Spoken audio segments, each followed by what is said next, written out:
नमस्कार। खेत खजाना में आपका स्वागत है। आज रविवार का दिन है और फरवरी महीने की तारीख आज हो गई है 22।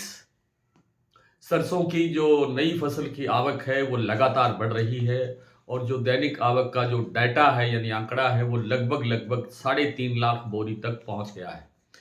3.5 लाख बोरी की आवक इस समय है जब फरवरी का ये लगभग तीसरा सप्ताह कल से शुरू होने जा रहा है।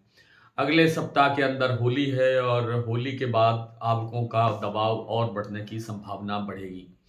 लगता ये है कि मार्च के मध्य मध्य मार्च का जो दूसरा सप्ताह आते आते ये जो आवकें हैं ये 10 लाख बोरी से बढ़ करके 13-14 लाख बोरी के दायरे के बीच में पहुंच सकती है। और जब इतनी बड़ी आवक होगी तो बाजार पर दबाव बनना स्वाभाविक है और ये कोई नई बात नहीं है। हर साल हर सीजन में ऐसा होता है। तो सरसों का जो भाव है वो इस बार का जो बॉटम बनता हुआ दिखाई दे रहा है।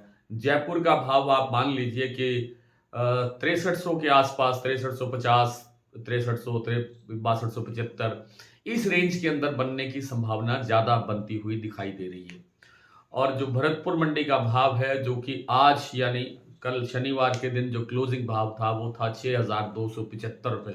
हालांकि कल थोड़ा सा बाजार कमजोर कमजोर खुला था, 6236 रुपये के आसपास खुला था।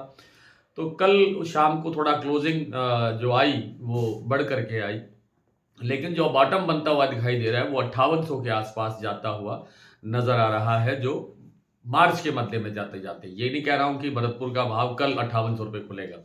मैं बात कर रहा हूं मार्च के दूसरे सप्ताह की 13, 14, 15 तारीख के आसपास ऐसा हो सकता है मार्च में कि ये 5800 के आसपास इसका भाव रह जाए और ये तब ये बॉटम होगा यानी निचला स्तर होगा और उसके बाद फिर धीरे धीरे रिकवरी और फिर उठापटक के साथ बाजार पॉजिटिव रहने की संभावना ज्यादा है।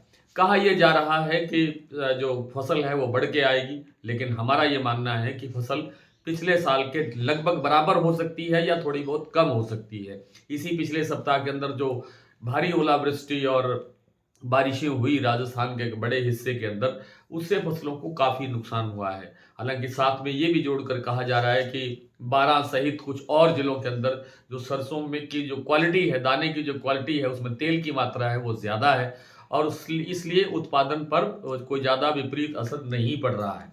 तो कुल मिलाकर के सरसों का जो बाजार है वो फिलहाल दबाव पे है। सरसों तेल की जो मांग है वो बिल्कुल शून्य है और जो सरसों खल का जो मामला है वो भी बेहद कमजोर है।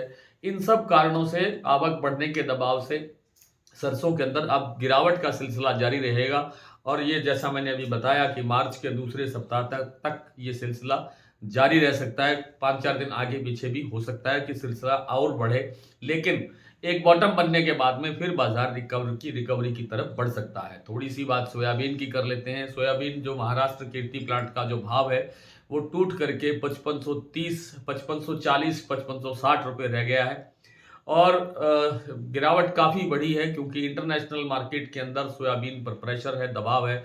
लेकिन अब यहाँ से कुछ ज़्यादा गिरावट यानी 5500 से बाजार नीचे जाने की गुंजाइश कम लगती है क्योंकि घरेलू फंडामेंटल सोयाबीन की दृष्टि से काफ़ी मजबूत है। सोयाबीन की फसल इस बार काफ़ी कम थी, बिजाई भी कम थी, उत्पादन भी कम हुआ, खड़ी फसल पर बारिशों का नुकसान भी हुआ। उन सब कारणों से सोयाबीन का जो हमारा घरेलू फंडामेंटल है वो काफ़ी मजबूत है, इसलिए यहाँ से ज़्यादा गिरावट की संभावना नहीं है। लेकिन सोयाबीन में कोई बड़ी तेजी बन जाएगी एकदम, ऐसी भी उम्मीद कम लगती है। आज इतना ही। कल आपसे फिर मुलाकात करने का प्रयत्न करेंगे। तब तक के लिए नमस्कार।